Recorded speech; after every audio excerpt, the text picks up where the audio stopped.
Hmm.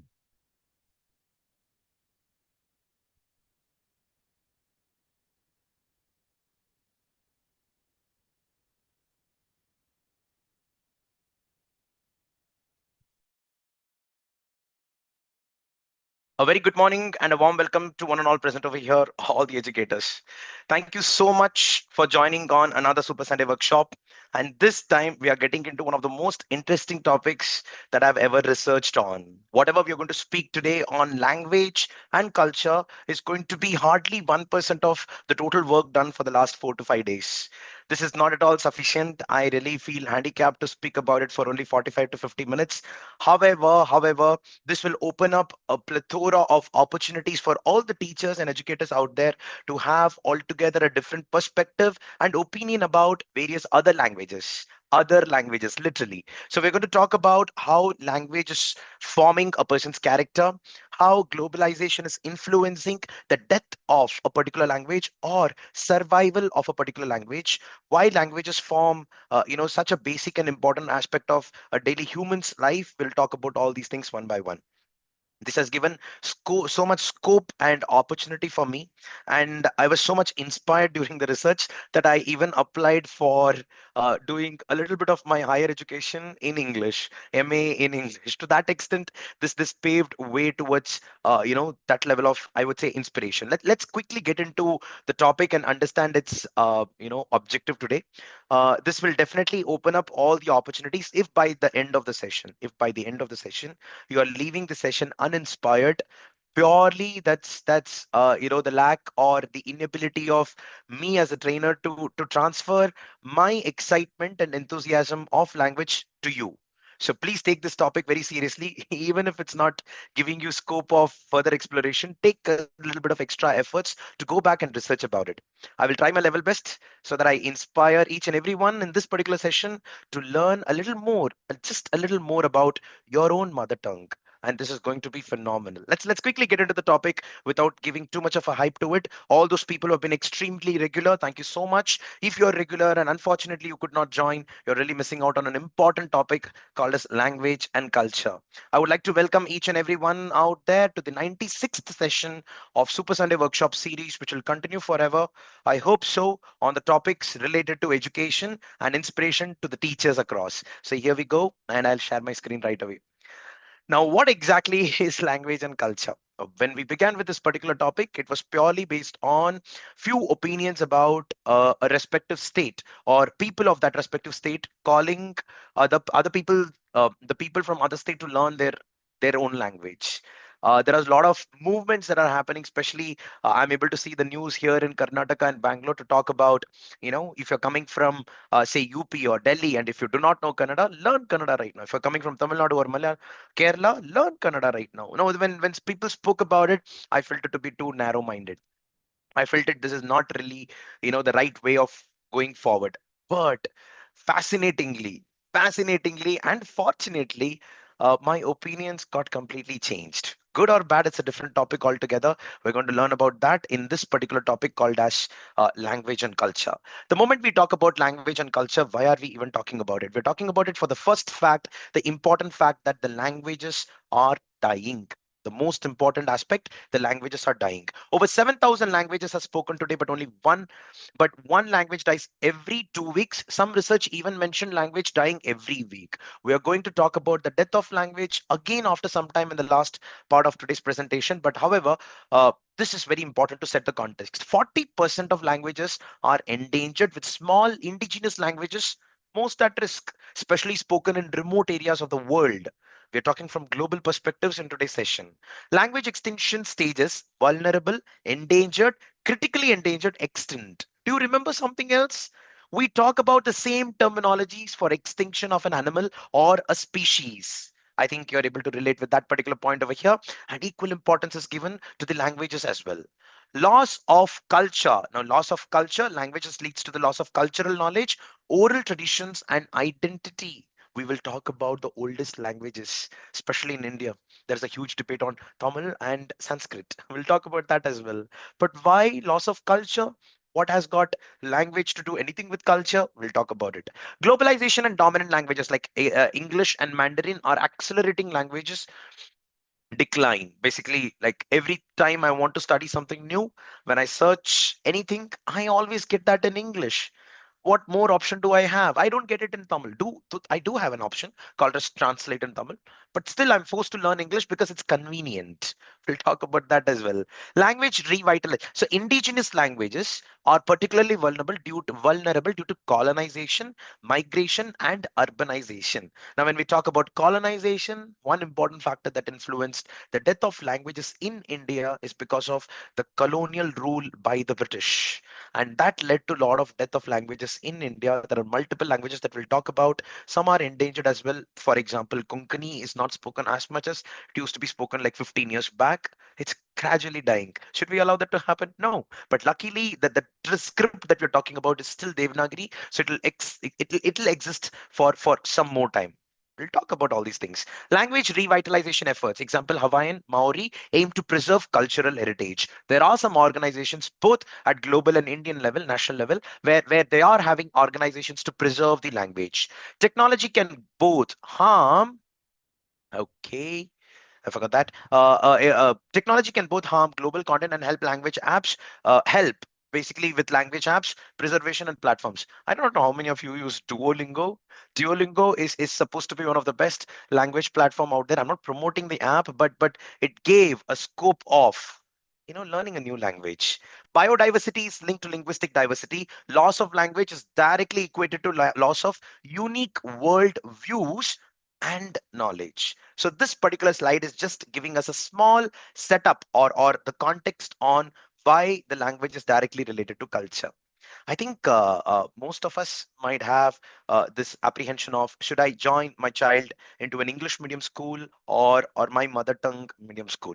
It's important for all of us to understand something very basic. When we talk about languages, they are formed years ago. However, the continuity of a language directly depends upon the trainings and the teachings of the parents to the child, as basic as possible. The moment a child is born, the child is born to parents who have a certain language spoken on a broad spectrum that they call as mother tongue. Now this mother tongue has got direct influence in child's thinking process. How is it related to thinking process is mind blowing.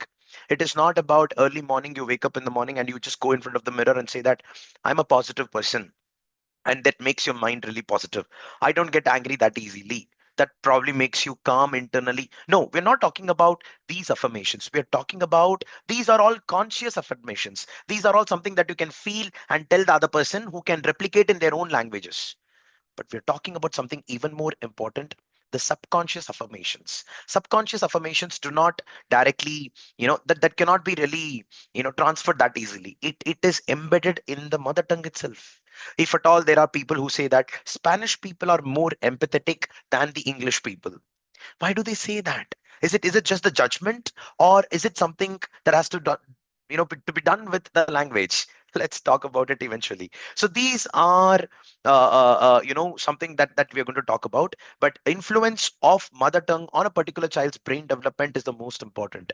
People feel and say, there are a lot of papers say that multi-language problem for a particular child is kind of dangerous. You should not introduce more than 3 or 4 language to the child who is learning, but this particular aspect is actually not so true after 2 years of age. Maybe up to 2 years of age, exposure to one single language, more importantly, the mother tongue, kind of bridges some synapses with which the child's thought process already gets formulated. But right after that, when more languages are introduced, there are science facts, there are methods. We'll show all these things one by one. Method, readings which clearly say that the emotional aspect of a particular child becomes broadened. Let's understand this. How did the language first of all begin in the first place? Let's quickly put it on the chat right now, and here we go. How did the language just begin? Look at this. Around what, 5,000 years ago. Let's understand. That's where the language was born. According to some papers, research commonly come to a conclusion that 4 5,000 years ago the languages were born. The first theory, it boils down to the bow wow theory. Basically, maybe imitating a dog sound. Humans imitated natural sounds such as moo, meow, and splash. All these are sounds that they heard from the nature. So languages is something that has got everything to do with phonetics. That is the reason today we emphasize so much on pronunciation and things like that. I really came up with a funny incident recently when I was talking to someone. We were like a group of people, and I have a close friend of mine who actually speaks Malayalam. And this person, when he spoke in English, there were few words that had huge I would say influence of Malayalam, and the other person was able to clearly guess, are you a Malayali or are you from Kerala, and things like that. This person actually got offended. I was surprised. This person got offended from my friend basically, and he said that, yes, I am from Kerala. How did you identify? No, no, I'm able to find out because some of your words are pronounced, most Malayalis pronounce it like that, Karki. Now, here there was an important realization, two of them. One, that the particular person who speaks in another language gets affected or gets offended with other person's view about our own identity. Now, this particular aspect has come into picture mainly because of the society. For example, if I say water and if I pronounce this as water, now there are two different ways of it. In Tamil, people speak more like water rather than water. Now, ideally, in an English language, it is supposed to be water. That doesn't mean that while speaking, I need to follow the diction. I cannot go to a very big university to learn how to pronounce English just to speak English. Not required. Now, this particular offense that we took is actually an unnecessary aspect. Why? I'll tell you. Now, when we speak about Malayalam, here in this case, Malayalam probably has got more sounds and phonetics than an English language can even describe. So it's not the problem of Malayalam, it's actually the problem of English that doesn't have that particular sound. I hope you're getting that. So it's in fact a pride that Malayalam has got an extra sound over there that the other language doesn't have.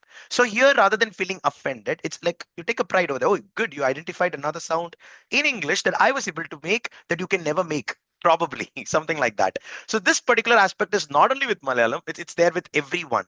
Instead of like in Bengali, like the moment you speak about a particular person and a Bengali guy speaks, you can identify probably, there is an extra emphasis on O sound, R sound, or something like that. But that's a pride that an individual has to take rather than taking it in an offensive manner. And generally, this happens because of the society, because they tease the other person. They say that, oh, you're not able to pronounce even this. It happens right from the school where one child starts teasing the other person. That should not happen. If you're able to speak in a language, for example, you have a diction in Malayalam, a diction in Kannada, a diction in Telugu or Konkani or Tulu or Tamil or Bhojpuri for that matter, I think sticking on to it has its own charm. I watch this guy called as Dr. Pal. I think many of you do. You know who is Dr. Paul, by the way? Dr. Paul is come on, you should know that. Like if you open YouTube, he's all over. So Dr. Paul is basically this guy who talks about the gut, the basically the stomach, everything related to the digestive system. And this fellow is gut doctor. You're absolutely right, Shobna ma'am. So this particular doctor has got a very high influence of Tamil language in English. And you know what? He was never worried about it. The way he speaks garnered so much of attention across the globe that he's the first person to start with something called as Medcom. Somebody who does a stand-up comedy on medicine and conveys an important message. He never went to a class to learn about the right dictions of English. He was taking a little pride on Tamil for that matter, and he's able to speak that. Now that's an inspiration to many other people, and they continue that the fact that I am having a diction of my mother tongue, and I am proud about it. How about that? And that's what every person on the other side, like for example Spain, France, it's like they have got the billboards, everything in that particular language. And there was a movement in India as well. I remember when I was in Mumbai, all the billboards are supposed to be in Marathi. I used to hate it initially. Why are they doing like that? But no, it's important. You will realize the importance in few minutes, teachers. It's very, very important. So the Bow Wow theory actually talks about the sound. The Ding Dong theory, humans made sounds in response to qualities of objects in their environment. So the sound got expanded. Remember, teachers, whatever we're speaking right now, these theories spoke about communication and not writing. The script came way later than the communication because people wanted to remember it and they had to note it down somewhere. And so the scripting is totally a different topic altogether. We'll not get into that today. A small part of scripting we will speak about during our discussion on Tamil and Sanskrit, but otherwise these are more like communication. Then there is co-evolution theory. Language evolved as humans evolved biologically, and like people got divided into multiple tribes, and some tribes forgot this particular tribal language, and they created their own annotations and dictions and things like that. So everything started with one or two languages. How did it begin? We'll talk about it. Then the music theory, I really love it. So the language evolved from music, gestures, and dance. That is the reason arts is considered to be one of the basic human character rather than a stream of study altogether. If at all there's a maths teacher and says that I'm not interested in music, I'm not interested in arts, I'm not interested in dance, trust me, that maths teacher is not a human being. Being a human being, you are supposed to, by default, biologically, be interested in one of the creative forms of arts. Nice, no? Let's go forward. So this is how the language began. Now, when language began, they started having something really interesting called as agentive versus non-agentive language. Watch this. This is going to be the beginning of some of the mind-blowing facts. So in agentive languages, the agent, basically the doer of an action, is explicitly mentioned even for accidental actions. It is like active voice, passive voice sort of a thing. Let's understand this in English. In agentive languages, the agent, the doer of an action, is explicitly mentioned even for accidental actions. Example, English. He broke the vase. The sentence specifies who performed the action, whether it was intentional or accidental. Just imagine you're going to a particular home and by mistake you broke something. So there is a person saying to the other person like he broke the vase. But non-agentive languages, the structure tends to focus on the event or the outcome rather than the agent. The agent is often omitted, especially for unintentional actions like Spanish or Japanese. Se rompió el florero. Se rompió el florero, Spanish, meaning the vase broke itself. There is no subject over here. The subject is vase itself. There is no person involved over here. If at all they have to talk about a person over here, they need to write another statement, or they need to make altogether another statement to tell that this person has done it. But the first statement, he broke it, is way different from the vase broken itself. Second point is kabin ka vareta, Japanese, meaning the vase broke. Yeah. So the emphasis on the event rather than who caused it. Now, this particular basic attribute of agentive and non-agentive languages forms the character of a person. The person who's agentive, for example, English, may be grown as a person who's most of the time blaming the other person. I'm just exaggerating the situation. It may or may not be true, but always the blame is on the agent, on the doer, on the subject, not the object. Let's see one more or more example. Uh, okay, wait a minute. I'm just going forward. Okay, let's see this. Now, how this affects thinking and perception. Watch this. Memory of events. Speakers of agentive languages are more likely to remember who performed an action, even if the action was accidental. Non-agentive language speakers are less likely to recall or assign blame to the agent for accidental action because the language doesn't emphasize the order or the doer. So here in this case, suppose if there is a crime scene and somebody has to identify who did it, maybe the people who speak English are better in identifying who the person was. Maybe the people who are speaking Spanish or Japanese are not that great. They will be able to describe the event very clearly, but they might not be able to describe the person, maybe. So that's with respect to thinking and perception. If someone accidentally knocks over a glass, English speakers might say she knocked over the glass, whereas the Spanish speakers might say the glass fell. The latter minimizes the individual's role in the action. So it is indirectly, if I have to put this in a very layman's term or bring some humor, it's like if you want to be polite and calm in nature, try learning Spanish. How about that? I don't know if that's true or not.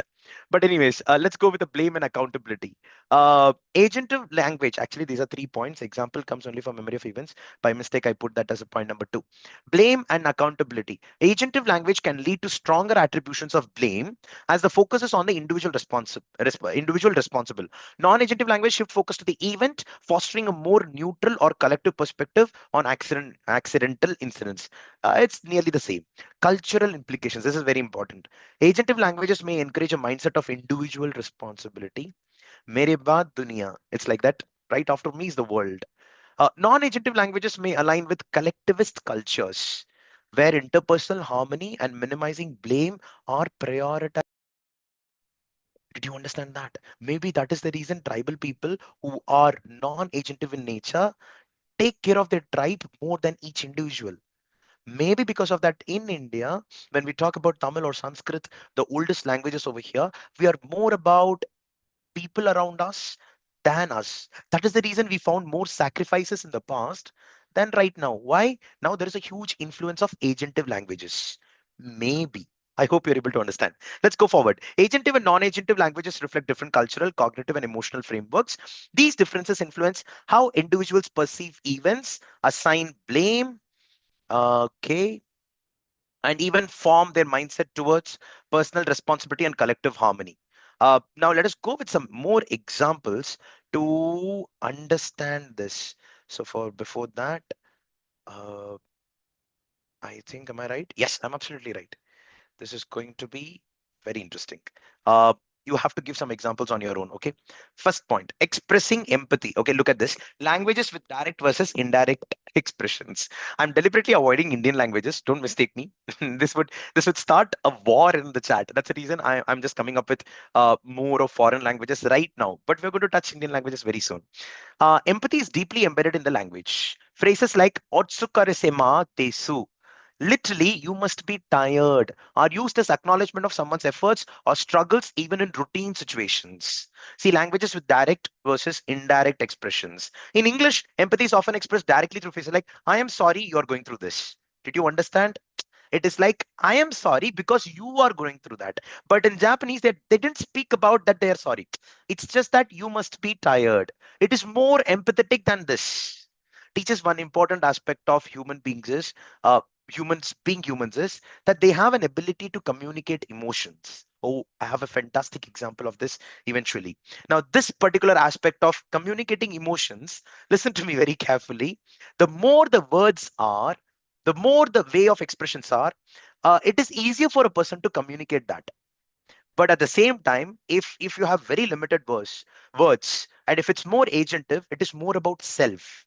I'll give you the next example. Watch this. It'll give you a clear understanding. Okay. Now, emotional. In cultures like Japan, empathy often fosters group harmony. In English speaking cultures, it's more about validating individual emotions. They're not wrong.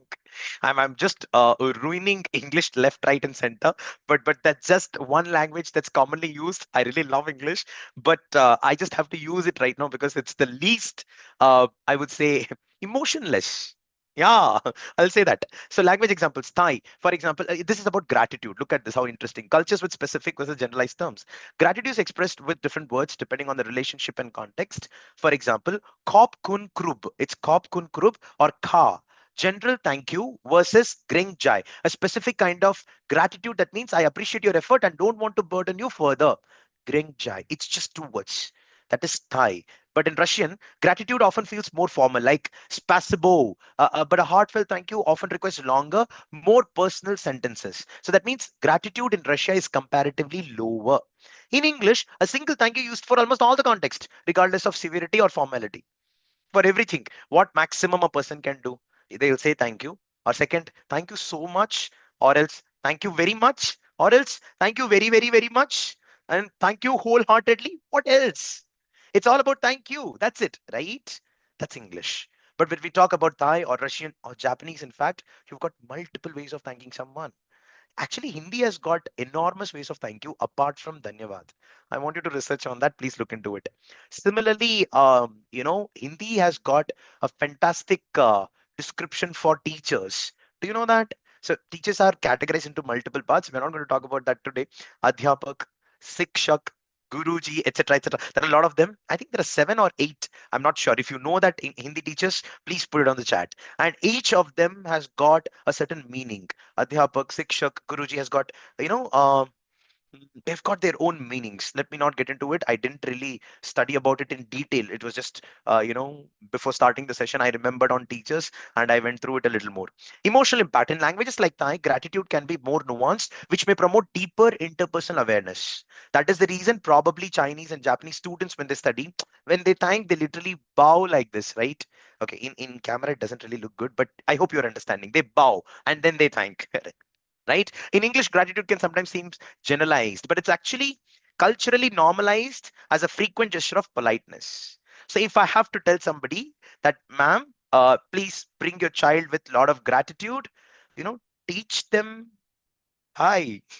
Yeah, Thai is a very good language, something like that. I hope you're getting the point.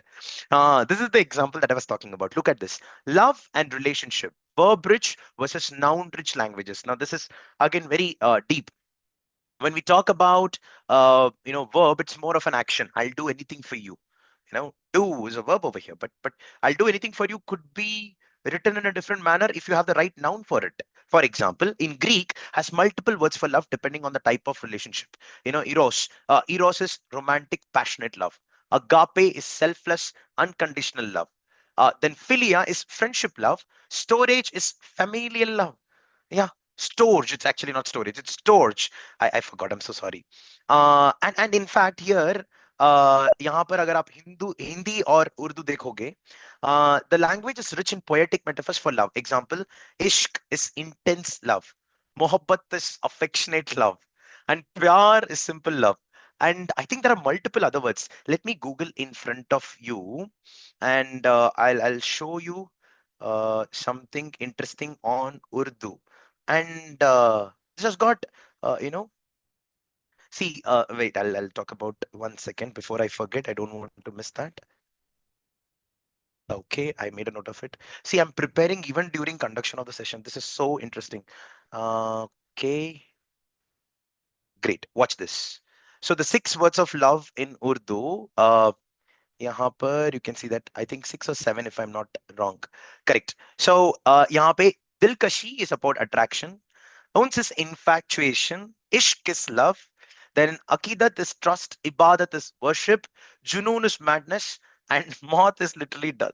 And according to Urdu, in fact, the maximum height of love is actually death.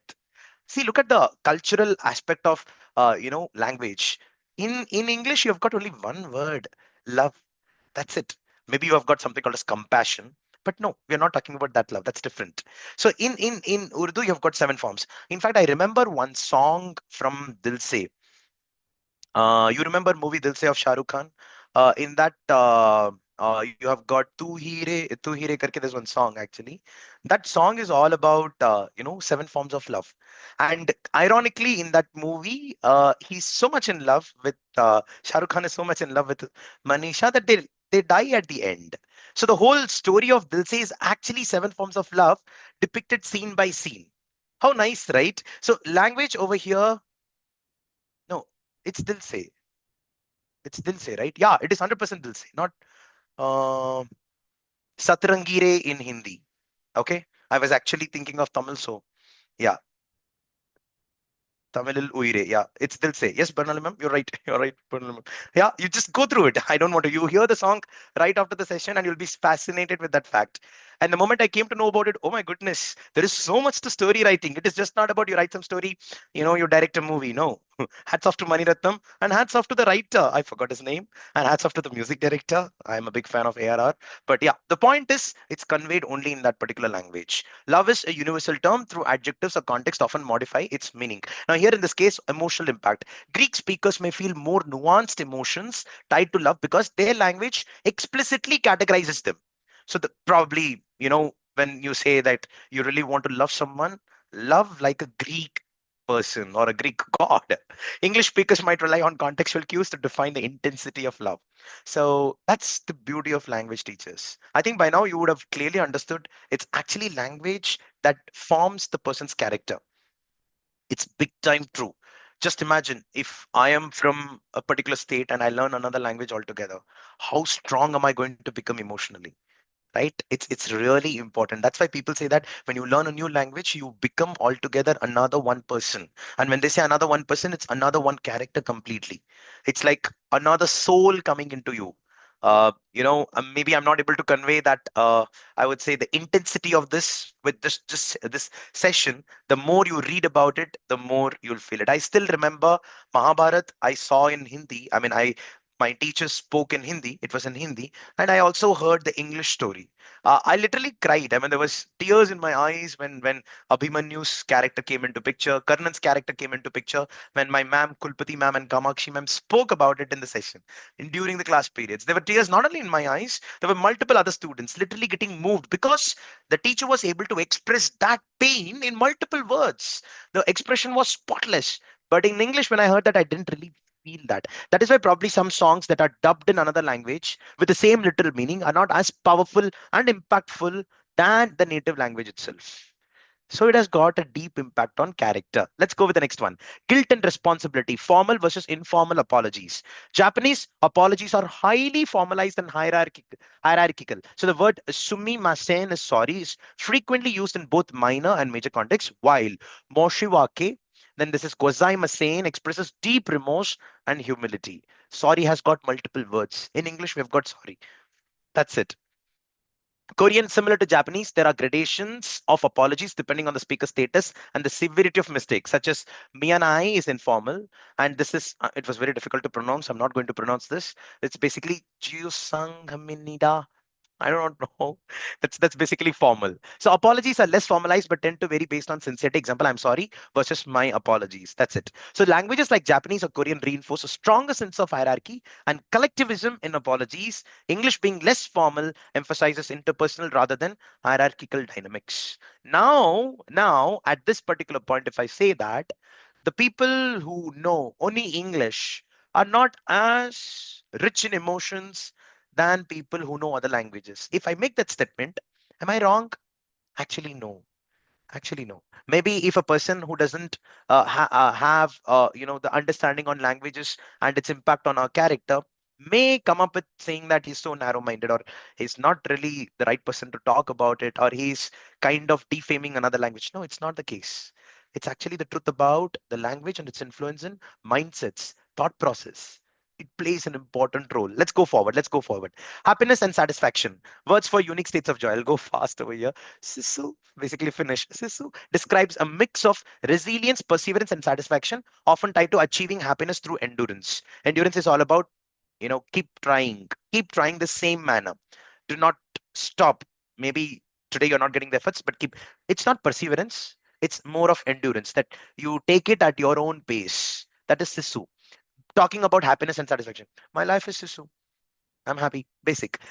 This is German, that's Schadenfreude, captures the joy derived from someone else's misfortunes. It's like, conversely, Fernweh describes longing for distant places, an emotional state tied to wanderlust, something like that. So there are multiple words.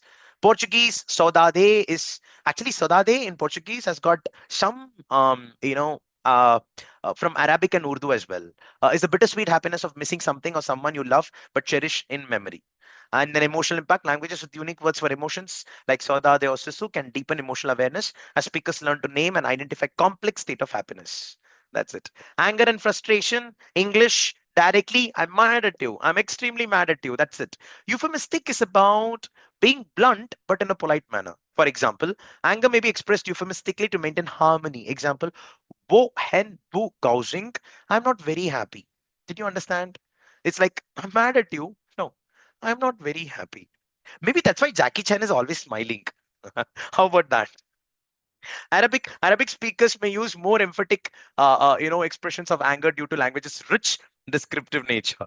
Example, Ghatib Judan, extremely angry. Yeah. Direct languages like English encourage open emotional expression, while euphemistic languages like Mandarin focus on maintaining social harmony. Correct. Not that the people over there are always angry. No, it's not that. It's just that the language has in it. That's it. And then you have got French. Gendered nouns can influence emotional perception. For instance, la tristesse, it's basically sadness and feminine, might evoke a softer, more reflective view of sadness compared to le bonheur. It's basically happiness and masculine, which may feel more outwardly exuberant. Gender neutral nouns ensure emotions are perceived independently for gendered attributes. Now, this is actually something really I like about English. Nouns do not really have genders. In Hindi you will find there are genders even to pen.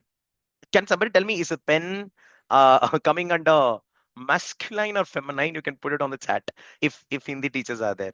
Because when I talk in Hindi, and especially my language, even Tamil does not have gender for objects. So we always, मैं ये लिखा करता था नहीं, मैं ये pen से लिखता था या लिखती थी, something I do not know. I'm just not able to try to put that in the context, but there's always strilling and pulling and confusion. Yeah, no, there's no neutral in Hindi. I am sure about it. In Hindi, it is actually pen is more of masculine. Oh, depends on person's gender. No, come on. There's a war that happens with Mumbai and Delhi people just because we interchange genders.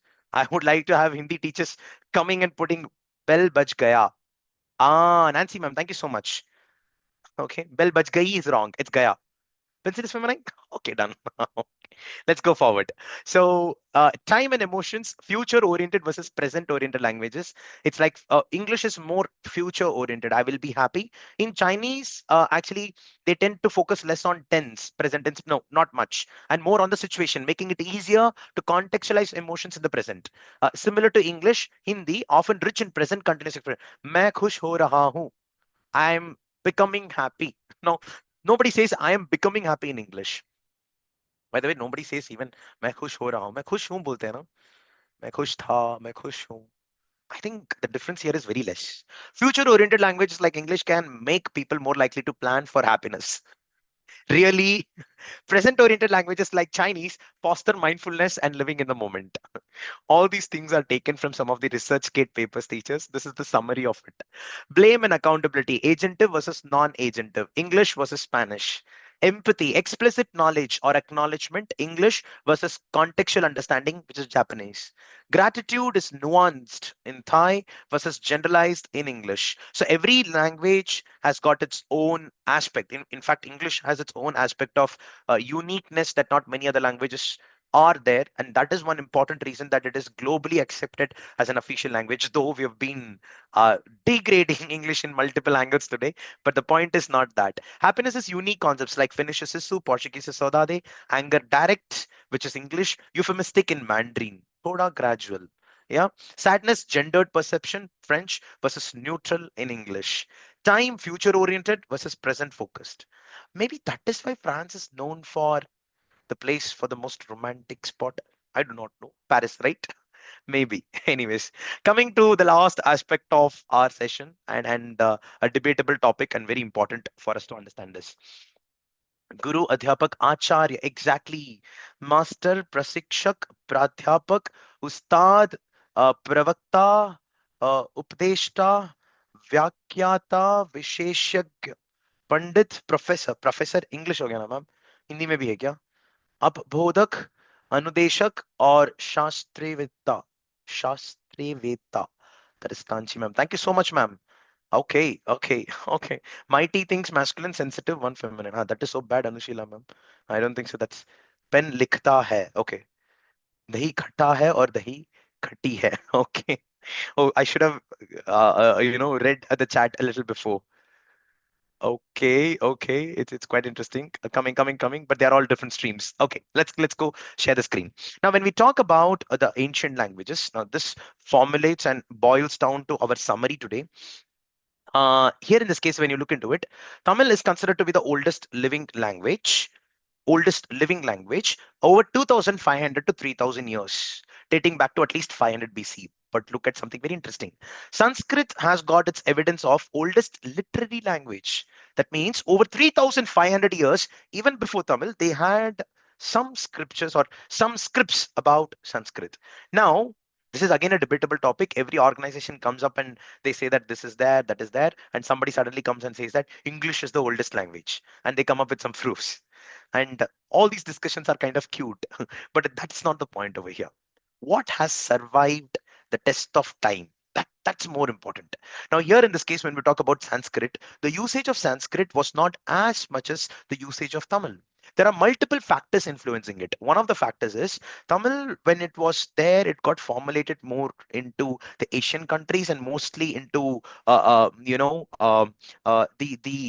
push. I'll tell you in a more better. So basically, whenever there used to trade happen, when people used to travel from one place to another, so there is a shift in the population, the shift in the tribe. When the tribes actually got shifted from one place to another, they got pushed to one corner of the world. It could be either ways. And when this shifting happened, let us assume right now India as a structure in the current scenario, whoever is called as the South Indians or the Indians from the South, they go to the part where, unfortunately, or it's a blessing in disguise, or I would say fortunately, they were not colonized.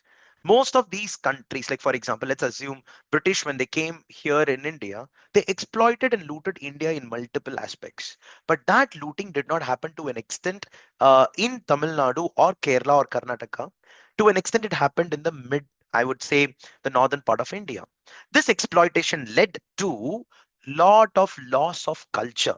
Now, this particular culture, maybe it was older than Tamil, could be the case, or more than old or new, Tamil was protected over here because of this non-colonialization, or else somewhere the people over there were able to fight, or the rebellions were able to fight and make sure they did not come, and British did not care about much. They were like, okay, let me come here, and they were not as aggressive. Then came the Mughal dynasty, and that again exploited left, right, and center. But that could not happen in the southern part of India. They just came from the north and they just exploited it. That is the reason it is a surprising fact. It's an astonishing fact even now that India is able to maintain so much of its cultural heritage, especially in the states of Rajasthan, even after of so much of exploitation. How come they were able to maintain that? So some of the other factors that include topics like why it was able to be maintained, it's because of the documentation part. Documentation part here in this case, wait a minute, 1 second.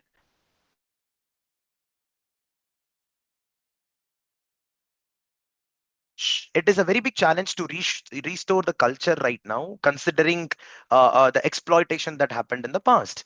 Now, that is the reason everybody is out there and trying to. There is Bhasha, uh, Bhasha Bachao. There's a separate organization which tries to.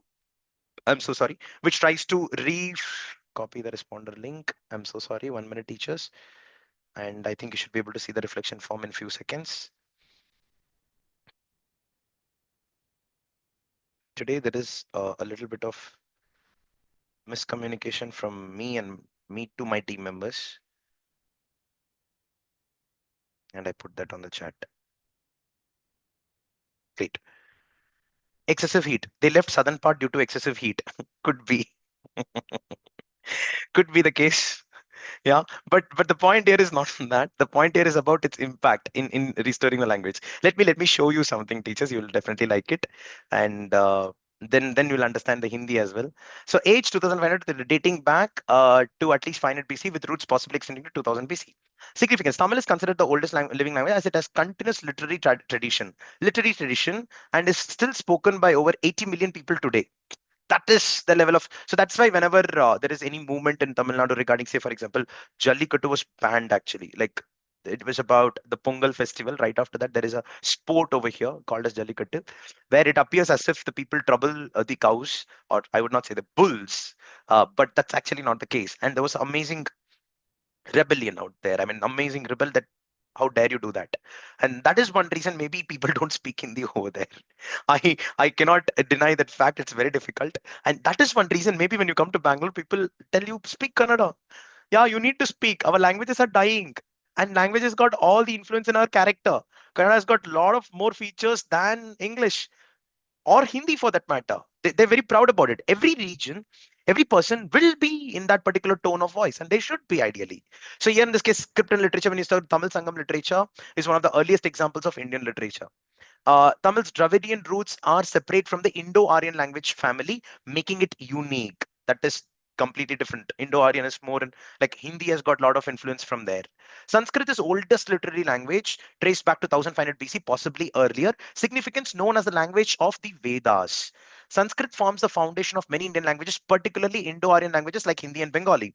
Today, when we speak about anything divine, especially from Hindu perspective, you'll see that most of these are written in Sanskrit. Everything, in fact. That is one important documentation. Now, this particular documentation nobody can erase. Unfortunately, this documentation did not get transferred.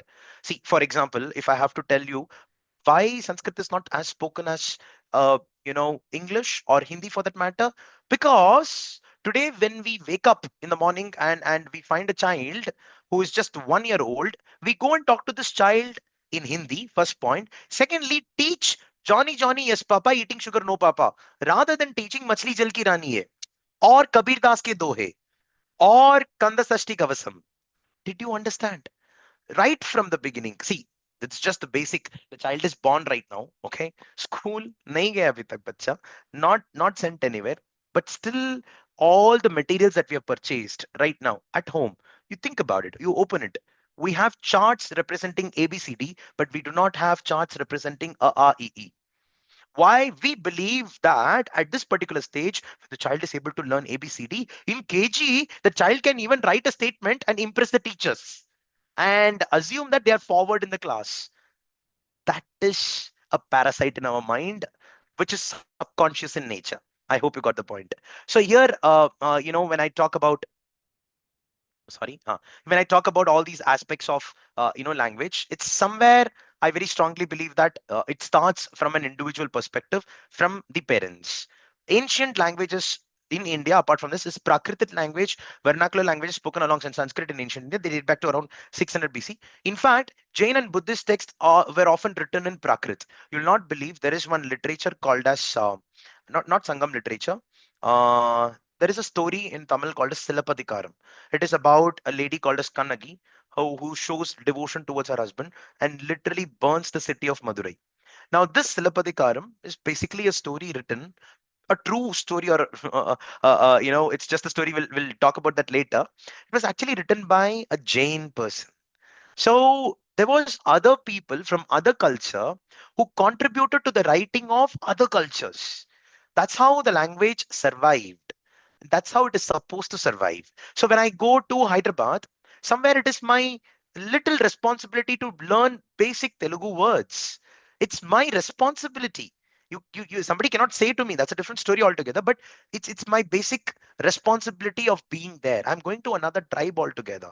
It's about realizing the fact that there are multiple people around and realizing that they are there and respecting them. That's exactly what even Veer Das said in one of his comedy shows, and even won an award for that.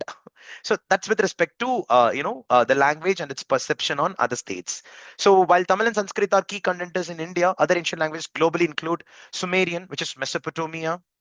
In fact, our old history books, when I was there, Mesopotamian civilization was a chapter. I'm not sure if it is still existing. Egyptian is hieroglyphs. It's like languages of ancient Egypt. Chinese, old Chinese, Shang dynasty evolved in modern Chinese. In fact, Sangam literature is also coming, and many people are actually, going towards it. So, in fact, I think it's going to be there in the NCRT book as well. So, coming to the last part of the session with one small video, teachers, and then we'll close. I'm sharing the sound and I'm playing the video. Please watch this.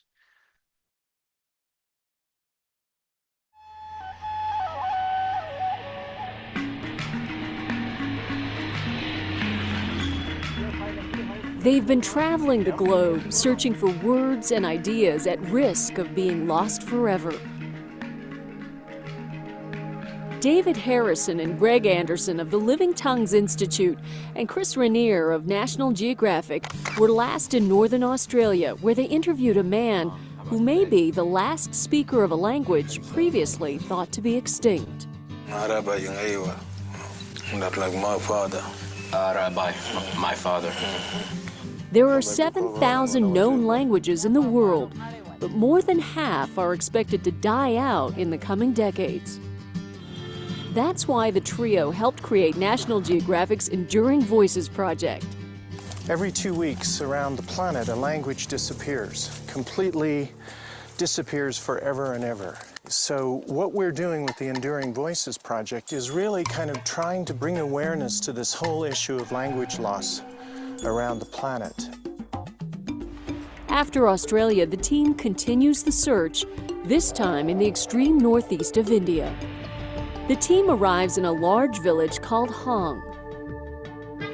After speaking to several villagers, it seems the local Apatani language is widely spoken among the older generation. But the endurance of a language, like many aspects of culture, depends on the youth. The team meets a young man named Vijay, who speaks English and Apatani. Vijay invites them into his home. Here, with help from Indian scholar Dr. Ganesh Murmu, the researchers record the basics of the local language. How you count 1, 2, 3 for 1? 1 for 1 we count Om, Ani, Ingi. In addition to conducting their own research, the team trains locals to use special language technology kits. Each kit contains a laptop computer, digital video and still cameras, and basic digital recorders. The Enduring Voices team must press on, but they leave behind the technology kit so that the community can continue to preserve this vital part of their heritage. The recordings they make will ensure that even if the last speaker of a native language dies, it won't be the final word.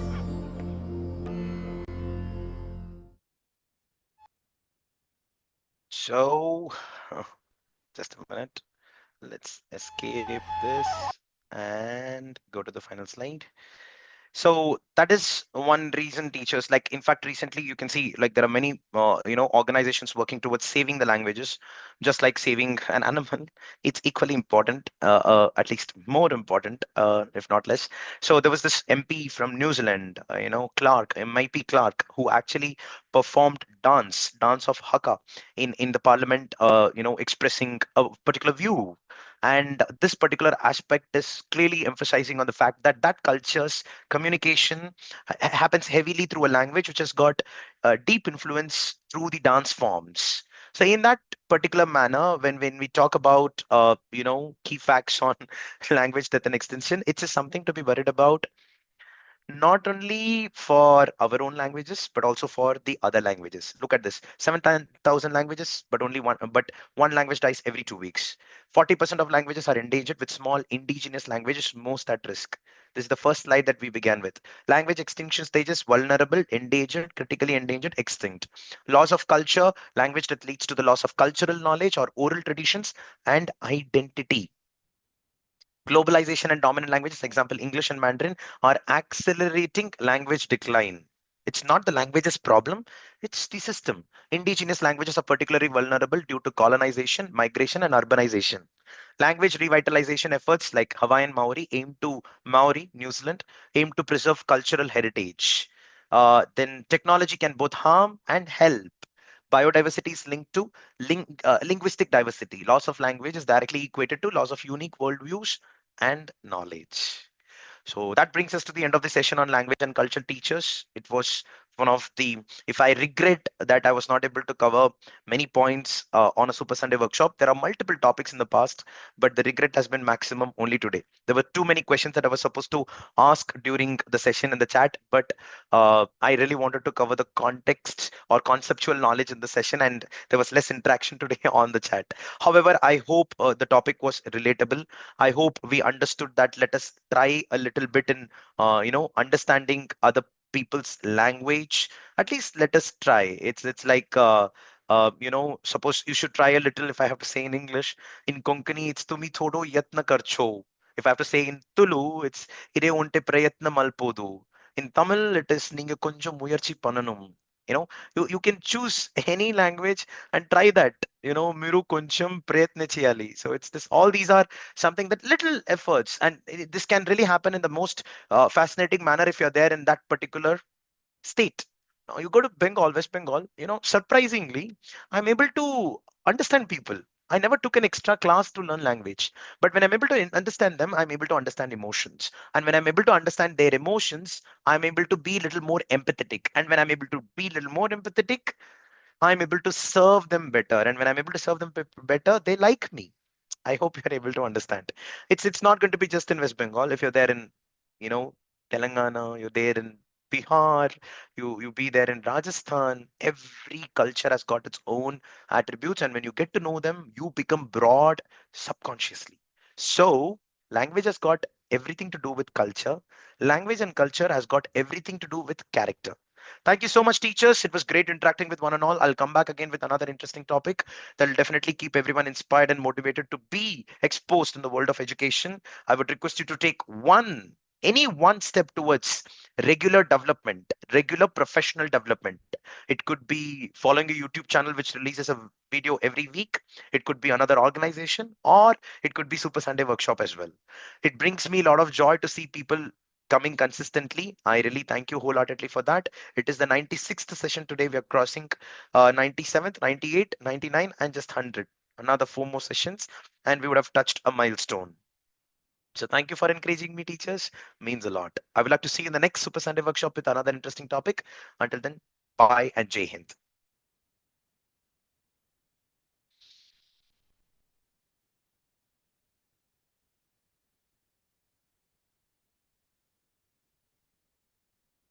மொழி மட்டுமே நம்மை அடுத்த தலைமுறைக்கு எடுத்துச் செல்லும். Thank you so much, Dev Manogari ma'am. I'm looking at the chat. If there is any query, you can put in the chat right now, teachers. Today reflection form does not have any quiz. I didn't want to test anybody on the language. Yeah. Okay, just fill it up. Whoever fills up the reflection form today gets a certificate. The certificate could be valid for your mandatory CPDRs if the principals approve. Oh, that's fantastic. In Marathi, ye कार्यशाला खूप छान होता. Thank you so much, Mahananda. Thank you so much. It'll be great if you can put whatever you're putting on the chat in your own language, and if possible, translate in English so that other people take a little effort in reading it. If possible, it's not mandatory. Importance of language. Thanks a lot for. Thank you, Sakshi ma'am. Thank you so much. Thank you so much. Thank you very much, Lakshmi Priya ma'am. Lakshmi Prasad sir, thank you.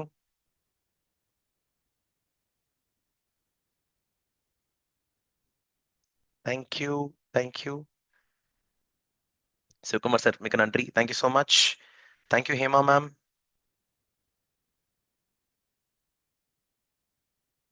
Shirley ma'am, that's a very good way of looking at it. Thank you. Vimi ma'am, thank you so much.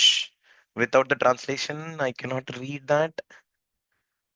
I'm just surprised with how do you even write that script? You know, it's like that. But I know to write Tamil, so I understand. Thank you so much, Pavna ma'am. Thank you, no problem. Thank you, Saida ma'am. Thank you, Mona ma'am. Thank you, Uma. Thank you, Gayatri. Thank you so much. Dhanyabad. Avirupa, did I express a little more on O?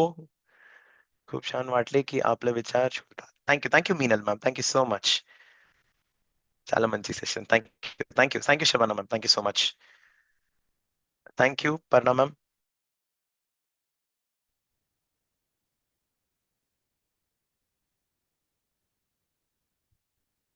हाँ, मुझे समझ में आया. मैं हिंदी अच्छे से बात कर लेता हूँ थोड़ा बहुत नहीं अच्छे से. Correct. Thank you. Yeah, I did right. Thank you so much. Hina ma'am, thank you. Anirudh sir, thank you so much. Thank you, Meenal ma'am. Thank you, Shubhra ma'am. Thank you, Kavita ma'am. Avirupa, okay, thank you. Shukriya. धन्यवाद. Yeah, धन्यवाद. Deepa ma'am, thank you for joining. हृदय से धन्यवाद. I know. Ashmita ma'am, yeah, thank you so much.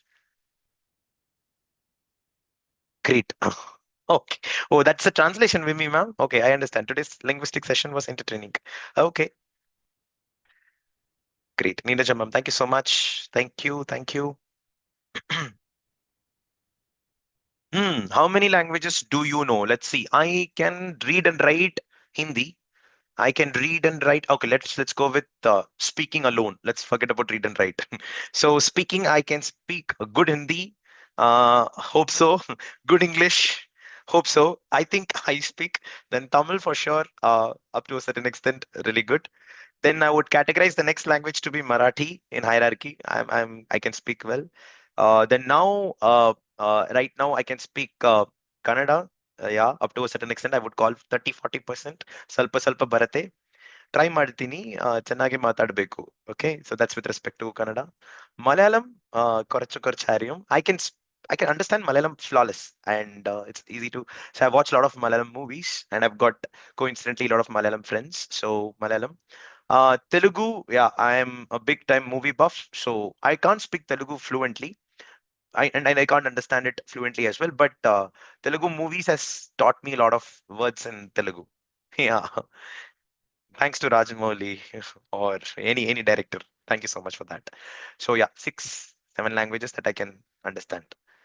I can read and write Tamil for that matter, though even though I was born and raised in Mumbai, thanks to my parents for that. Yes.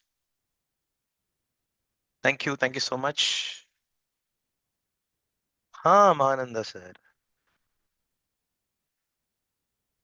Oman to her okay, Abhari. Thank you. Superb. That's my super teacher team. Sushma ma'am, thank you so much. Tahe dil se shukriya. Okay, okay. I really like this Urdu Hindi as well. It has got you know, I don't know, something extra that I really like. Yeah. Tomar session bhalo chilo Bengali. Yeah, it means your session was good. Shashwati ma'am, yes. I'm really proud to say that. Don't translate Bengali. I can understand. Just don't write in that script. That's it. No, no questions in reflection form. Almost 15 languages, reading and writing as a speaking Indian. I said, oh wow. So when you say wow to somebody who knows many languages, it's indirectly salute to their emotions and character. Thank you, Kavita ma'am. Punjabi नहीं, पंजाबी मुझे समझ में आता है. I have a friend who speaks really good Punjabi. So with that,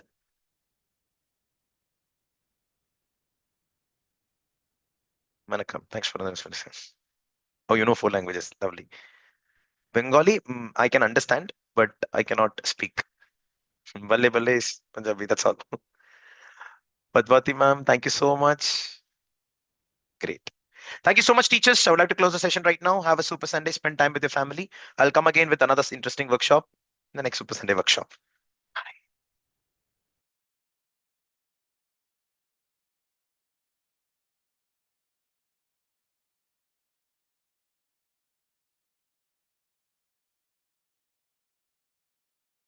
Oh, Mahananda, I read that. Amazing, amazing, amazing. Thank you. Bye.